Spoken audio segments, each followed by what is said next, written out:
चलिए हम लोग पढ़ते हैं समुद्री जलधारा। समुद्री जलधारा क्या होता है? तो समुद्र में जब पानी एक स्थान से दूसरे स्थान पे जाता है तो उसको समुद्री जलधारा कहते हैं। तो यह जलधारा किस तरह से होता है इस चीज को थोड़ा हम लोग जान लेते हैं। तो देखिए ये क्या है, पृथ्वी है और पृथ्वी के बीचों बीच जो रेखा खींची जाती है उसको क्या कहते हैं? भूमध्य रेखा, जिसको 0 डिग्री अक्षांश रेखा भी कहा जाता है। आपको पता होगा सूर्य की रोशनी इस पर काफी तीव्र गति से पड़ती है, काफी तेज होता है, जिससे इसके आसपास का जो समुद्री जल है वो गर्म हो जाता है, काफी गर्म रहता है। इधर उत्तरी ध्रुव है, इधर दक्षिणी ध्रुव है।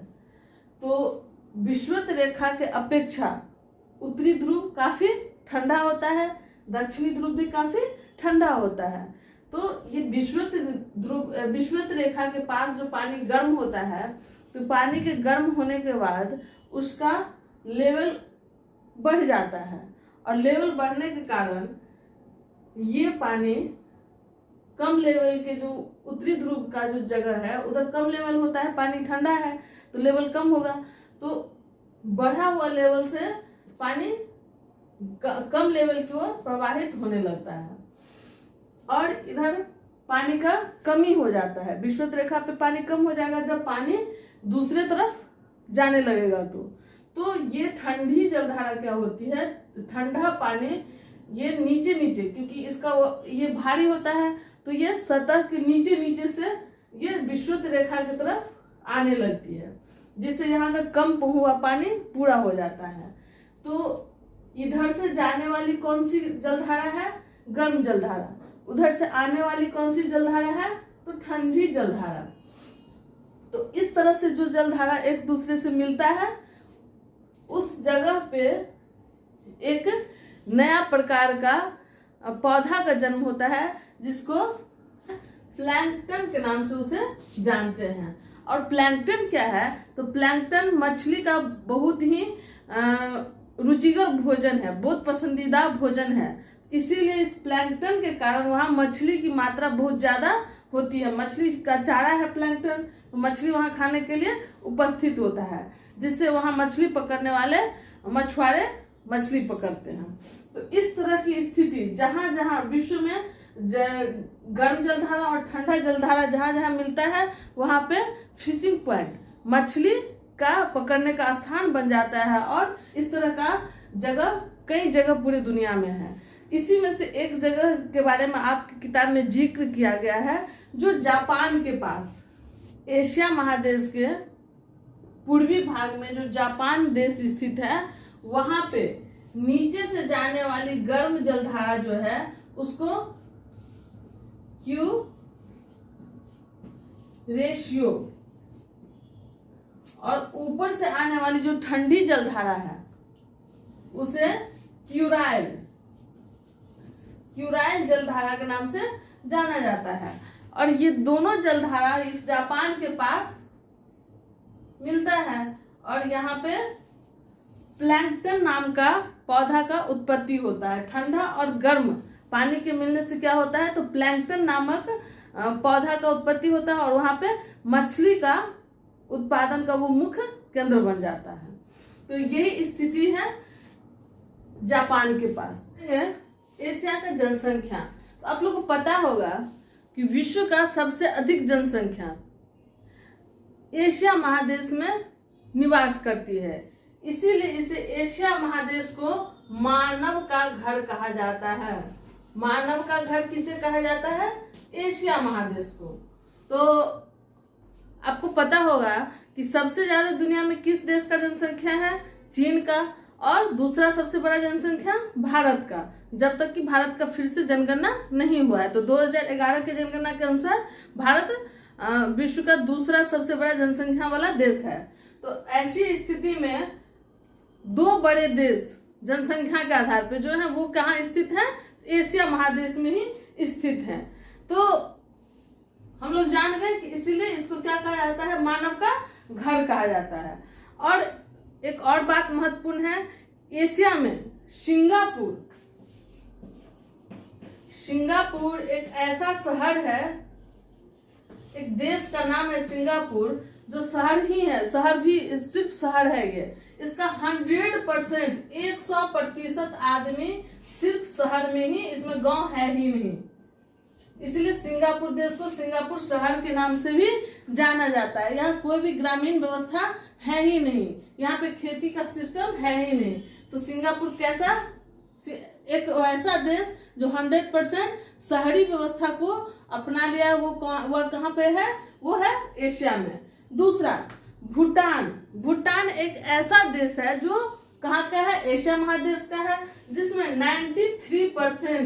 93% लोग कहाँ रहते हैं, गांव में रहते हैं। कहाँ के, भूटान के। भूटान के 93% लोग कहाँ रहता है, गांव में रहता है। सिंगापुर का 100%, 100% लोग कहाँ रहता है, शहर में रहता है। इसीलिए इस देश का नाम सिंगापुर शहर के नाम से भी जाना जाता है। हम लोग अब जानते हैं कि जनसंख्या के वितरण को प्रभावित करने वाला कारक कौन कौन सा है। तो जनसंख्या के वितरण को प्रभावित करने वाला है जलवायु, मिट्टी और जल की उपलब्धता।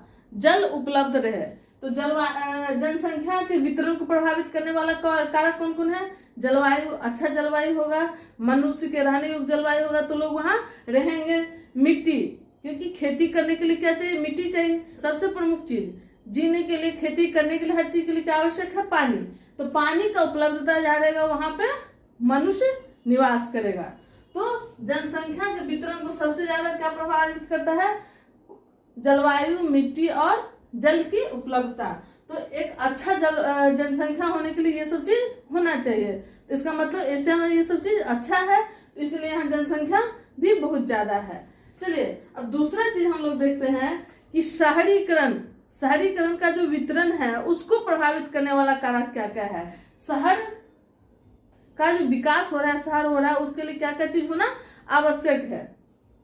शहरीकरण के लिए क्या क्या आवश्यक है, यातायात का व्यवस्था बढ़िया हो, रोजगार की उपलब्धता हो, वो किसी भी कारण से हो सकता है। उसमें उद्योग का भी रोजगार, जितना ज्यादा उद्योग लगेगा उतना ज्यादा रोजगार बढ़ेगा। संचार का व्यवस्था उत्तम हो। नागरिक की सुविधाएं जैसे शिक्षा, स्वास्थ्य, मनोरंजन, ये सब चीज का व्यवस्था नागरिक के लिए, जनता के लिए किया जाता है। तो ये सब चीज शहरीकरण को बढ़ावा देता है। चलिए अब हम लोग देखते हैं कि हमारे देश भारत में कितना प्रतिशत लोग शहरों में निवास करता है। तो हमारे देश में शहरों में निवास करने वाले लोगों की प्रतिशत है 31.5%। मतलब 31.5% लोग शहर में निवास करते हैं, बाकी गांव में निवास करते हैं। तो हम लोग एशिया का जनसंख्या देख लिए। अब हम लोग एशिया का संस्कृति पढ़ेंगे। सांस्कृतिक विविधता है एशिया में। विविधता मतलब अलग अलग रहन सहन, खान पान, पहनावा ओढ़ावा, व्यवस्था, उसके बाद कला व्यवस्था, ये सब जो भी है वो अलग अलग है। एशिया को सभ्यता का पलना, मतलब सभ्यता को पाल पोस के जो बड़ा किया है वो कौन क्या है, एशिया क्या है। क्यों कहा जाता है ऐसा, इसलिए कहा जाता है क्योंकि यहाँ पे अधिकांश सभ्यता, दुनिया की जो अधिकांश सभ्यता है वो कहाँ पे पनपी और विकसित हुई, एशिया में। जिसमें आप देखेंगे मेसोपोटामिया की सभ्यता, सिंधु घाटी की सभ्यता, जो हम लोगों के देश की सबसे प्राचीन सभ्यता है वो कौन सी है, सिंधु घाटी की सभ्यता, जिसको इतिहास में हम लोग अध्ययन करते हैं, हड़प्पा की सभ्यता के नाम से भी जिसे जाना जाता है। फिर चीन की सभ्यता, ये सब सभ्यता किस महादेश में है, एशिया महादेश में है। इसीलिए एशिया को क्या कहा जाता है, सभ्यता का पलना कहा जाता है। तो अब हम लोग जानेंगे बारी बारी से कि किस भाग में किस तरह की व्यवस्था है एशिया के। देखिए एशिया के पूर्वी भाग, जब हम लोग एशिया का मैप बनाए थे तो इस भाग का जो देश है जिसमें मुख्य रूप से आता है चीन, जापान, उत्तर कोरिया, दक्षिण कोरिया, ये सब जो भाग है वो पूर्वी भाग में आता है। इस भाग में मुख्य रूप से जो धार्मिक कल्चर है वो किस धर्म का बहुलता है, बौद्ध धर्म का। बौद्ध धर्म को मानने वाले लोग इस क्षेत्र में ज्यादा रहते हैं। जापान का जो प्रमुख पकवान है उसका नाम है सुशी। जापान के प्रमुख पकवान जो है, वहां पे प्रसिद्ध पकवान वो सुशी के नाम से जाना जाता है। अब हम लोग देखते हैं ऐसे पूर्वी भाग के बाद हम लोग जानते हैं दक्षिणी भाग।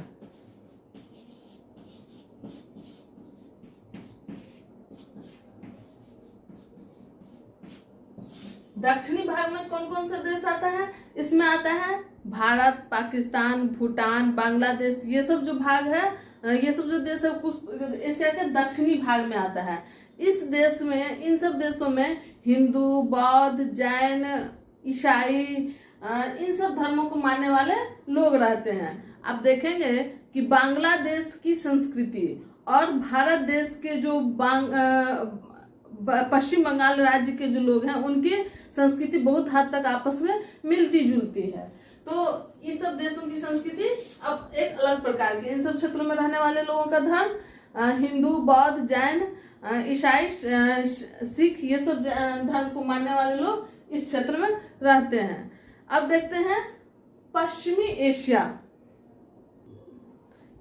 इस भाग में तुर्की, अरब, ईरान, ये सब देश स्थित है। इधर इस सब देश में मानने वाले धर्मों को, जो लोग धर्म मानते हैं, उसका नाम है इस्लाम धर्म, ईसाई धर्म, जुडाइज्म। इन सब धर्मों को मानने वाले का जन्म स्थल यहाँ पे है, पश्चिमी एशिया के भाग में। यहाँ पे बहुत बड़े बड़े शहर बालू के टीले पर स्थित है, जैसे अबू धाबी, रियाद, ये सब शहर बालू के ढेर पे स्थित है। यहाँ के प्रमुख साहित्य अरबी, ईरानी, ये सब साहित्य प्रमुख साहित्य है। अरेबियन नाइट पश्चिमी एशिया का एक प्रमुख साहित्य है, अरेबियन नाइट। इसमें 1001 कहानी का संग्रह है, इसलिए काफी प्रसिद्ध साहित्य है। देखिए मध्य एशिया,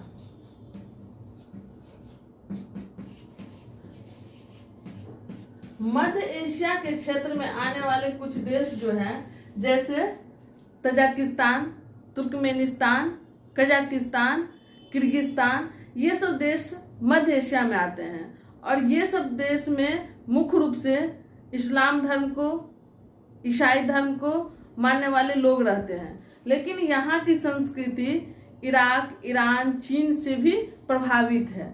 तो मध्य एशिया की संस्कृति को इसके आसपास वाले जो देश है उससे भी प्रभाव डालता है। इस पर आता है उत्तरी एशिया। पहले हम लोग देख लिए हैं उत्तरी एशिया क्या है, काफी ठंडा प्रदेश है।